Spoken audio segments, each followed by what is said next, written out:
राधे राधे, जय श्री कृष्ण। मेरा नाम आयुष सिंह है और मैं इस चैनल पे, नर्सिंग विजन वाले चैनल पे, मैं नर्सिंग के सारे चैप्टर्स और सारे सब्जेक्ट को कवर करूंगा बिना किसी देरी के और बिना किसी उसमें जो है अनकंसिस्टेंसी लाए। तो अगर जे आप फर्स्ट सेम में हैं तो इस चैनल को सब्सक्राइब कर दीजिए, क्योंकि 1.5 महीने में आपका सिलेबस खत्म होने वाला है। तो वीडियो को बिना किसी देरी के चालू करते हैं। आज का हमारा जो चैप्टर है वो है introduction of anatomy and introduction to human anatomy, जो कि हम नर्सिंग में मेन पढ़ते हैं। तो चलिए चैप्टर को शुरू करते हैं बिना किसी देरी के। आज के हम चैप्टर में हम पढ़ेंगे ये ह्यूमन बॉडी के बारे में। ह्यूमन बॉडी क्या है? हम तो जानते हैं ह्यूमन बॉडी होती है, लेकिन एनाटोमी हमें बताएगा कि एक्चुअल में ह्यूमन बॉडी क्या है एंड एनाटोमिकल टर्म्स। अब जैसे आप हॉस्पिटल में गए, हॉस्पिटल में जाके डॉक्टर बोला कि ये चीजें बॉडी की पार्ट्स है और ये यहाँ पे लोकेटेड है, तो ये चीजें क्या, ये चीजें हम कहाँ पढ़ेंगे? ये चीजें हम पढ़ेंगे एनाटोमी में। और बॉडी प्लेन्स यानी कि कौन से प्लेन्स कहाँ होते हैं और कौन से सारी चीजों को नाम दे दिया गया है, कौन सा प्लेन है। जैसे ये पाम है, पाम के आगे वाला प्लेन है, इसका अलग नाम है, पीछे वाले का अलग नाम है। अब जैसा आप नर्स बन रहे हैं, कोई छोटी मोटी बात नहीं है, आप एक प्रोफेशनल कोर्स कर रहे हैं, तो अब ऐसे आप नॉर्मल व्यक्तियों की तरह नहीं बोल देंगे पाम है, पाम के आगे वाले हिस्से में नहीं। डॉक्टर के साथ आपको रहना और डॉक्टर का लैंग्वेज भी सीखना पड़ेगा और वो बताएगा हमें ये एनाटोमी। तो आगे चलते हैं और इसमें हम मूवमेंट्स भी पढ़ेंगे। तो आज में ये टॉपिक कवर हो जाएंगे। अब सबसे पहला सवाल आता है, व्हाट इज एनाटोमी? एनाटोमी क्या है? Anatomy is a scientific study of structure of human body and its part. It tell us what is body made and where is part is located. Simple से मैं आपको समझा देता हूँ। Anatomy जो है वो साइंटिफिक स्टडी है हमारे शरीर के बारे में और स्ट्रक्चर्स के बारे में, और ये ह्यूमन बॉडी के बारे में स्टडी होती है, साइंटिफिक स्टडी। यानी कि जो साइंटिस्ट लोग, डॉक्टर्स लोग, प्रोफेसर लोग करते हैं, उस स्टडी को हम उस मतलब कि जो स्टडी है स्ट्रक्चर के बारे में करते हैं, वो एनाटॉमी कहलाती है। और ये हमें बताती है कि कौन सा बॉडी का पार्ट कहाँ पे प्रेजेंट है, और इसका मेन मोटिव ये होता है कि कौन सा बॉडी का पार्ट कहाँ प्रेजेंट है और किस चीज से बना है, ये बताना। बस एनाटॉमी का इतना सही काम है। तो आगे चलते हैं, आगे देखते हैं और क्या क्या चीजें हैं इसमें। और काफी इंटरेस्टिंग ये सब्जेक्ट है, इसे जितना पढ़ेंगे ना उतना मजा आएगा। Important of anatomy, why nurses need it. अब आप नर्सिंग कर रहे हैं तो आपका ये क्वेश्चन जरूर बनेगा, आपके जो फाइनल ईयर एग्जाम है उसमें जरूर पूछेगा व्हाई एनाटोमी इज इम्पोर्टेंट। तो इसे मार्क करके रख लीजिएगा। It is helping understanding sorry it is helping in understanding body structure necessary to locate of organs, and during assessment help giving a injection procedure patient and caring improve and clinical skills। Simple से ये बोल रहा है कि ये इसलिए important है कि एक जो हेल्प है जी सॉरी एक जो नर्स है उसे पता होनी चाहिए जो हमारा पेशेंट है उसकी बॉडी का स्ट्रक्चर क्या है और कौन सा ऑर्गन कहाँ लोकेटेड होता है। अगर जो आपको डॉक्टर बोल दे कि आपका जो इंजेक्शन है वो वेन में देना है, तो आपको पता होना चाहिए कि वेन कहाँ कहाँ ज्यादा हमें दिख सकते हैं। तो आप सिंपल से आप पढ़े होंगे एनाटॉमी, तो आप सिंपल से उसका हैंड आगे करवाएंगे और जहां उसकी वेन्स दिखी आराम से वहां पे इंजेक्शन दे सकते हैं। बट आप एनाटॉमी नहीं पढ़ते हैं तो आपको ये चीजें कंफ्यूजिंग होगी कि ज्यादा वेन कहाँ पे ऊपर मतलब कि दिख जाए, सिंपल सी मतलब है। और कौन से स्ट्रक्चर का है, अगर जे डॉक्टर बोले कि नर्स उसकी जो किडनी है उसके जो घाव है यानी कि जो वुड है उसकी सफाई कर दो, सारी चीजें कर दो, आप स्टिकी स्ट्रक्चर वगैरह लगा दो, तो आपको पता होना चाहिए किडनी कहाँ होती है। तो आपको सिंपल से पता होगा तो आप पीछे देखेंगे, अगर आप नॉर्मल पर्सन है तो आप उसके आगे देखेंगे, क्योंकि ज्यादातर लोगों को पता होता है कि किडनी यहाँ पे है एब्डोमिनल कैविटी में। और कैविटी क्या है ये भी आगे जानेंगे। अब कैविटी तो मैं बोल दिया, अब देखिए यही पे एनाटोमी आती है, कैविटी क्या होती है ये सारी चीजें बताएगी। अब आगे चलते हैं। And anatomical position. अब सबसे मेन चीज और सबसे बेसिक चीज, anatomical position, standard position of body, use of reference and study of standing of strength of the facing forward and arm by siding and palm facing forward and feet slightly appear। मतलब कि देखिए standard position क्या होता है। अब जैसे कि आपको बोल दिए ये बोतल है, बोतल के ऊपर के साइड ढक्कन होता है, वैसे ही हम मान लीजिए ये हमारी बॉडी है और बॉडी के ऊपर के साइड ये हेड होता है। और आप समझिए कि डॉक्टर आपको बोल रहा है और पेशेंट ऐसे लेटा हुआ है ऐसे, ठीक है।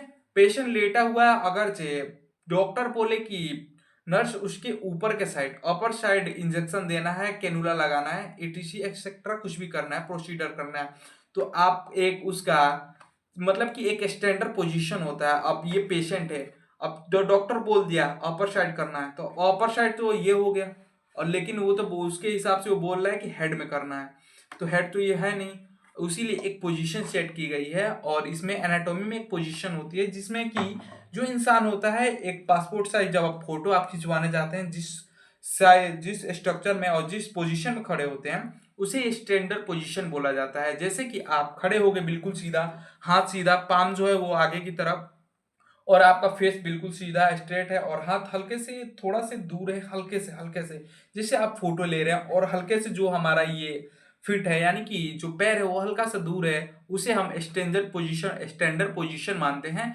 जिससे कि पेशेंट का एग्जामिनेशन हो जाए और इजीली इसमें एग्जामिनेशन हो जाता है। अब क्योंकि बुक में बार बार तो ये चीजें दी नहीं जाएगी कि हैंड में या हेड में कहाँ पे करना है, वो सीधे बता देगा राइट या लेफ्ट। तो इसीलिए एक स्टैंडर्ड पोजीशन सेट किया गया है, जिसमें आपको दिखा दिया जाता है कि पेशेंट ऐसे बिल्कुल रहेगा, बाकी जो सारी चीजें आगे पढ़ाई जाएगी वो बिल्कुल इसी स्ट्रक्चर यानी इसी पोजीशन के आधार पर पढ़ाई जाएगी। एनाटॉमिकल टर्म्स, अब एनाटॉमिकल टर्म्स ये हेल्प हमें करते हैं डिस्क्राइब करने में, चीजें क्या है कैसे उसको बारे में पहचानने में। जैसे कि एनाटॉमिकल टर्म हेल्प अस ए डिस्क्राइब, यानी डिस्क्राइब करते हैं कि कौन सी पार्ट है क्या नहीं है। अब इसको हम मेनली यूज करते हैं लोकेशन ऑफ बॉडी पार्ट, अब बॉडी पार्ट के लोकेशन में इसको यूज करते हैं। एंड पोजीशन, अब कौन से पोजीशन पे है, अब जैसे बहुत सारे पोजीशन हो गए, पेशेंट आया इमरजेंसी में तो आपको उसको एक स्पेशली पोजीशन में लेटाना होगा, ताकि उसके जो जो भी चोट है और इमरजेंसी कंडीशन है उसे ज्यादा पेन ना हो, और एक पोजीशन में लेटा दिए, और उस पोजीशन का नाम होता है, अब उसे हम एनाटॉमिकल टर्म्स कर देते हैं। और डायरेक्शन होता है, कौन सा डायरेक्शन है, मूवमेंट होता है, कौन सा मूवमेंट है। अब आ जाइए इसमें डायरेक्शनल टर्म। डायरेक्शनल टर्म, अब इसमें ये एक ऐसा टर्म होता है जिसमें हमें डायरेक्शन पता चलती है, बॉडी किस डायरेक्शन में है क्या है। सुपीरियर एंड इंफीरियर, देखिए यहाँ पे है सुपीरियर एंड इंफीरियर। अब सुपीरियर कौन सा पोजीशन होता है, कौन सा टर्म्स होता है। Superior a body part that above the part and other parts, मतलब कि सुपीरियर वो होता है जो ऊपर की तरफ हो, ऊपर की तरफ हो, और इंफीरियर वो पार्ट होते हैं जो बॉडी के नीचे की तरफ हो। अब देखिए सुपीरियर क्या हो गया और इंफीरियर क्या हो गया। ये जो अपने सिंपल भाषा में कहें, ये जो कमर के ऊपर का हिस्सा सुपीरियर और कमर के नीचे का दोनों पैर वो इंफीरियर। सीधे सीधे बॉडी को आधा कर दीजिए, ऊपर का पार्ट सुपीरियर, नीचे का पार्ट इंफीरियर, ठीक है। और यहाँ पे हिंदी में भी लिख दिया है, सुपीरियर मतलब होता है ऊपर वाला पार्ट, और इंफीरियर मतलब नीचे वाला पार्ट, सिंपल सी बात है। अब आ जाइए एंटीरियर एंड पोस्टीरियर, बिल्कुल इजी। एंटीरियर मतलब आगे, ए फॉर आगे, एंड पोस्टीरियर मतलब पीछे। अब जैसे आपको बोल दे पेशेंट की, डॉक्टर बोल दे कि नर्स उसके एंटीरियर साइड में चोट लगी है और इमरजेंसी कंडीशन है, तो एंटीरियर में ही आप जो भी चीजें है प्रोसीजर अपना कीजिए, पोस्टीरियर पार्ट को मत छेड़िएगा। तो आपको ये चीजें पता होनी चाहिए, कौन सा एंटीरियर कौन सा पोस्टीरियर। एंटीरियर मीन्स आगे, पोस्टीरियर मीन्स पीछे वाला हिस्सा। और अब आगे चलते हैं। अब देखिए यहाँ पे भी लिखा है anterior front side of the body, आगे वाला हिस्सा, and posterior is back side of the body, पीछे वाला हिस्सा। एंड अब आ जाइए मिडिल एंड लेटरल। मिडिल क्या होता है, लेटरल क्या होता है। मिडिल, मिडिल मीन्स टू और sorry, middle is a toward the middle, middle of the body, मतलब कि बीचों बीच, बिल्कुल ये जो हमारा नोज है और यहाँ से ये जो हमारा ये हेड है, हेड के बिल्कुल बीचों बीच ले जाइए, एक लाइन ड्रॉ कीजिए, मेजरिंग लाइन, वो हमारा होता है मिडिल। और lateral, away from the middle line, मतलब कि to the side, toward the side मतलब कि साइड वाला हिस्सा, ये जैसे कंधा हो गया ये, और ये वाला कंधा ये लेटरल हो गया। और हिंदी में इसमें लिख रखा है सारी चीजें, बॉडी का बीच का लाइन एक तरफ, ठीक है, और मतलब कि साइड की तरफ का, and nose middle is and to the eyes बीच वाला हिस्सा, एंड ईयर्स जो है वो हमारा लेटरल साइड होता है, बिल्कुल मिडिल से दूर है, जो मिडिल, ये जो मिडिल लाइन है ना इससे दूर हो गई ये आग, ये लेटरल में नो, ये हमारा ईयर, ये जो भी सारी चीजें लेटरल में है। अब आ जाइए आगे। अब ये हमारा दे रखा है प्रोक्सियल एंड डिस्टल।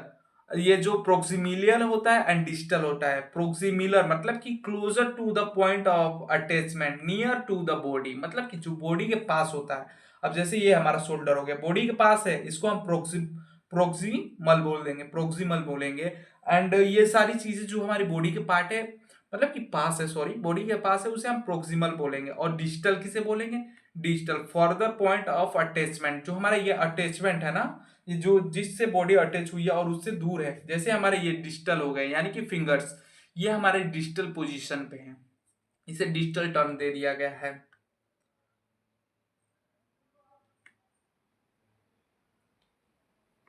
अब ये है superior, superficial and deep.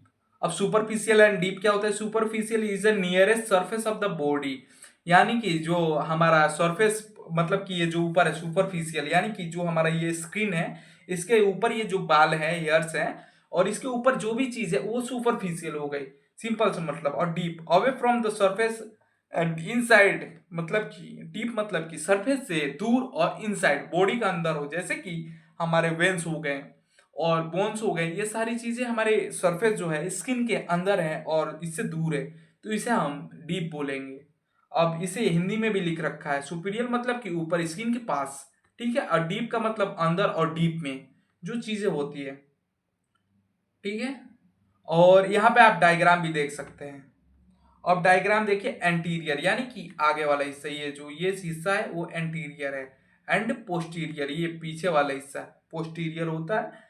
And ये जो ऊपर वाला है, कहाँ गया ये, यहां से एक लाइन ड्रॉ कर दीजिए, ये आपका सुपीरियर हो गया, और ये नीचे वाला, सॉरी नीचे वाला हिस्सा आपका इंफीरियर हो गया, ये नीचे वाला हिस्सा इंफीरियर हो गया।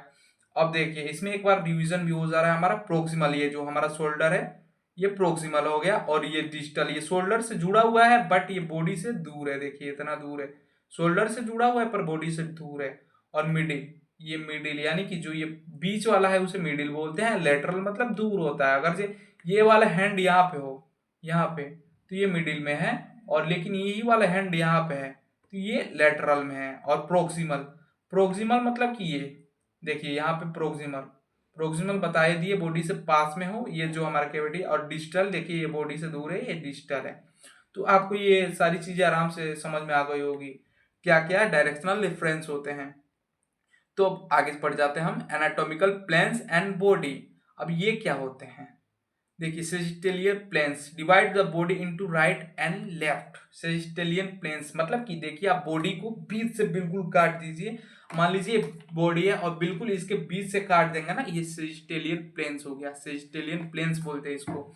बॉडी को बीचों बीच काट दिया जाए, बीचों से फाड़ दिया जाए, समझो कि एक क्या उठा लो, एक घासी आ रही जो भी चीजें आप उठा लो और बॉडी को बीचों बीच फाड़ दो, वो सिजिटेलियन प्लेन्स हो गया। बिल्कुल टांग आधी, ये टांग उधर ये टांग उधर, तो ये सिजिटेलियन प्लेन्स हो गया। अब देखिए frontal and coronal planes divide into frontal and back, division into front and back. Simple से शब्द है भाई, आगे का और पीछे का। अब ये जो बॉडी को जो बीचों बीच काट दिए वो ऐसे काट दो, ऐसे काट दो, बिल्कुल सारी चीजें आधा आधा हो जाए। ये छाती का इधर आ गया गया, ये वाला पीछे चला गया, बिल्कुल बीच से काट दो ये आपका फ्रंटल एंड कॉर्नल हो गए। फ्रंटल सिंपल सी इंग्लिश है, फ्रंट वाला, कॉर्नल मतलब पीछे वाला, बस बैक। अब देखिए ट्रांसवर्स प्लेन्स, यानी कि divide into A upper and lower, वही इंफीरियर और सुपीरियर का कॉन्सेप्ट है, ऊपर वाला और नीचे वाला। वही ट्रांसवर्स प्लेन जो ऊपर का अलग करता है, नीचे का अलग करता है। इंफीरियर ऊपर वाला हो गया, और ये जो हमारा सॉरी हाँ सुपीरियर अलग वाला हो गया, इंफीरियर नीचे वाला हो गया, वही सिंपल सा कॉन्सेप्ट है। ये रहा देखिए, आप सेजिटेलियन प्लेन्स, अब बॉडी बिल्कुल बीचों बीच ऐसे सीधे काट दो, ये टांगे दोनों अलग हो जाए। कहाँ गया, यहाँ से, हाँ, बिल्कुल बॉडी को बीचों बीच काट दो, टांगे दोनों अलग हो जाए, ये आपका सेजिटेलियन प्लेन्स हो गया। और ट्रांसवर्स ये, मतलब कि ट्रांसवर्स ये, सॉरी ट्रांसवर्स ये, कलर नहीं समझ में आ रहा होगा, रुको अब समझ में आएगा। डन, अरे हो जाओ मेरे भाई, ठीक है, अब समझ में आएगा। बीचों बीच ऐसे काट दो, और फिर देखिए ट्रांसवर्स तो हो गया, और फिर फ्रंटल, फ्रंटल क्या है, वही ऐसे सिर के बीच से काट दो, ऐसे देखो, कंधे से काटोगे, हाथ उधर, ये वाला हिस्सा उधर, ये फ्रंटल और कोरोनल प्लेन्स हो गया। प्लेन सिंपल सी बात है। और फिर अब आ जाइए नीचे। अब नीचे क्या है, बॉडी कैविटी जो मेन है, और एनाटोमी में तो यूज होनी ही होनी है body cavity. What is body cavity? Body cavity, body cavity मतलब कि बॉडी में जो भी, अब कैविटी से क्या समझते हैं, कैविटी का मतलब होता है कि खाली जगह। जैसे कि ये स्पीकर है, अब इसमें ये जो खाली जगह है इसे हम कैविटी बोलेंगे, यानी कि जो खाली स्थान है। बॉडी में कौन कौन सी खाली स्थान है, वैसे तो बहुत सारे खाली जगह है, बट हम मेनली इसमें पढ़ेंगे जो मेजर कैविटी है उनके बारे में, जो नर्सिंग में यूज होती है। अब देखिए इसमें कौन कौन सी चीजें यूज होती है। क्रेनियल कैविटी, जिसमें दिमाग रखा गया हो, यानी कि इसको यहां से खोल देंगे ना और दिमाग बाहर निकाल लेंगे तो वहां खाली हो जाएगा, और उसमें ब्रेन रखा है, उसे क्रेनियल कैविटी कहते हैं। देखिए ये क्रेनियल कैविटी होती है। थोरेसिक कैविटी, यानी कि जिसमें हार्ट एंड लंग्स है, ये जो हमारा छाती है, जिसको हम अपने भाषा में छाती कह लें या फिर जो भी चीजें कर लें, लंग्स और ये हार्ट से, ये कैविटी होती है। अब कैविटी के अंदर लंग्स रखा है, लंग्स के अंदर आपका ब्रोंकियाइटिस, ब्रोंकियोटिक सारी चीजें होती है। इसे हम, ये जो हमारा ये है थोरेसिक कैविटी कहते हैं। अब आ जाइए एब्डोमिनल कैविटी। एब्डोमिनल कैविटी जिसमें स्टोमक, लीवर, इंस्टेटाइन रखा है, ये पेट, अपने भाषा में पेट बोला जाता है, उसे हम स्टोमक, लीवर और इंस्टेटाइन जिसमें रहता है उसे हम एब्डोमिनल का कैविटी कहता है। पेट बोल दो सिंपल सा हिंदी अपनी भाषा में। और भाई साहब ये लिख देना एब्डोमिनल कैविटी जिसमें स्टोमक, लीवर, इंस्टेटाइन है, बस। एंड अब आ जाओ पेल्विक कैविटी। पेल्विक कैविटी यानी जिसमें ब्लेडर होता है, रिप्रोडक्टिव सिस्टम होता है, ऑर्गन्स होता है, ये जो कमर है हमारा, इसे पेल्विक कैविटी कहते हैं। और पैर से ऊपर और ये एब्डोमिनल से नीचे पेल्विक कैविटी है। अब स्पाइनल कैविटी, अब ये भैया स्पाइनल कैविटी थोड़ा आपको कंफ्यूज करेगी, बट इसका कंफ्यूजन भी दूर करते हैं। ये पीछे जो रीढ़ की हड्डी जा रही है ना, उसे स्पाइनल कैविटी कहते हैं। जो हमारी रीढ़ की हड्डी है वो स्पाइनल कैविटी में है। वहां पे एक मतलब कि समझो कि ऐसी खाली जगह है, और ऐसे पीछे के साइड है, आगे के साइड तो ये थोरेसिक हो गया, एब्डोमिनल हो गया, पीछे वाले साइड को हम कहते हैं ये स्पाइनल कैविटी। और स्पाइनल कैविटी जो है उसमें स्पाइनल कॉर्ड रहते हैं, सिंपल सी बात है, नाम से ही पता चल जा रहा है, तो इससे आगे क्या ही बताया। अब देखिए यहाँ पे डायग्राम भी देख लीजिए। क्रेनियल कैविटी, ये वाला जो एरिया है, ये सॉरी थोड़ा अभ्यास नहीं है, हो जाएगा, ये वाला एरिया, इसमें इसको हम क्रेनियल कैविटी कहते हैं। And thoracic cavity, thoracic cavity देखो ये आगे वाला हिस्सा, ये जो भी दिख रहा है, ये थोरेसिक कैविटी है, ये अपना थोरेसिक कैविटी है। और ये पेट, ये सॉरी पेट, ये वाला हिस्सा, ये थोरेसिक कैविटी है, ठीक है। एंड और ये आपका स्पाइनल कैविटी है जिसमें स्पाइनल कोड रहता है, सिंपल सी बात। और देखिए पेल्विक कैविटी, ये नीचे वाला हिस्सा यहाँ से यहाँ तक, ये आपका पेल्विक कैविटी है, सीधी सी बात है। अब एब्डोमिनल पेल्विक कैविटी, अब दोनों को मिला देंगे पेल्विक और एब्डोमिनल को, तो एब्डोमिनल पेल्विक कैविटी बन जाती है, सिंपल सी बात है। और उसका उतना नर्सिंग में इंपॉर्टेंट रोल भी नहीं है, उसको और हायर स्टडी में पढ़ा जाएगा। अब टाइप ऑफ मूवमेंट पढ़ते हैं। अब इसे हम टाइप ऑफ मूवमेंट को आराम से डायग्राम से ही देख लेते हैं। पहला मूवमेंट है रोटेशन। रोटेशन सिंपल सी बात है, सिंपल इंग्लिश है भैया, घूमना, गोल, ऐसे जो हमारा गर्दन घूम रहा है वो रोटेशनल मूवमेंट में घूम रहा है। प्रोटेक्शन जो है वो वही आगे पीछे जो गर्दन हो रही है उसे प्रोटेक्शन कहते हैं, ठीक है। ये सारी चीजें बेटा ये आपको याद करनी पड़ेगी जो भी चीज है। एंड ये है क्या है, रिट्रैक्शन।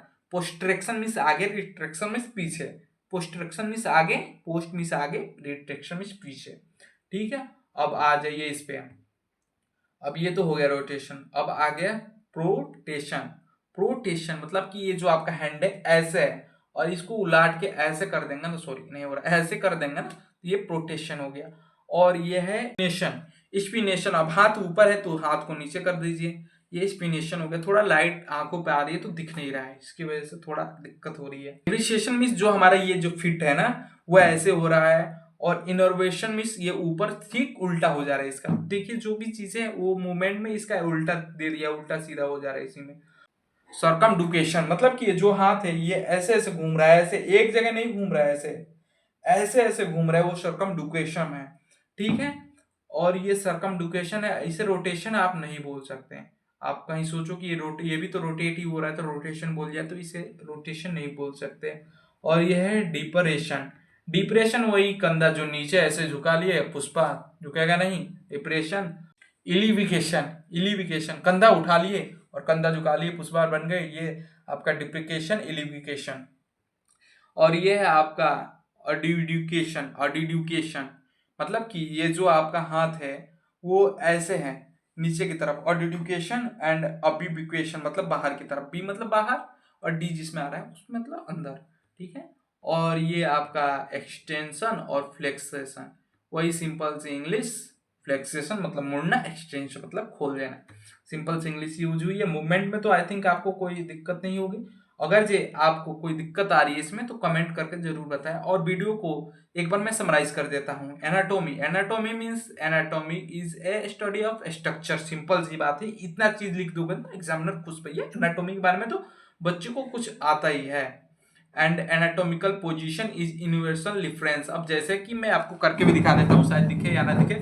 ऐसे सीधे पाम आगे और ऐसे सीधा पोस्टर आगे, ये एनाटोमिकल यूनिवर्सल पोजीशन है। यानी कि आप रसिया से भी एमबीबीएस कर रहे हैं या फिर कहीं पे भी जाए तो आपको यही पोजीशन जो है एक यूनिवर्सल पोजीशन है जो आपको सिमिलर दिखेगी। पाकिस्तान में भी चला जाए तो डॉक्टर यही वाला पोजीशन यूज करता है जो हमारा पेशेंट है उसके लिए, ठीक है। Directional dot to help and describe of location, मतलब कि ये लोकेशन बताता है, डायरेक्शन बताता है, सारी सी चीजें सिंपल कर देता है ताकि कॉम्प्लेक्स ना रहे। भैया मैं बोलूँ कि हाथ उल्टा कर तो ऐसे कर रहा है और मैं तो कॉल पे ही समझिए हूँ तो मेरे को लगा ऐसे कर रहा है, तो इसीलिए ये सारी चीजें बनाई गई है।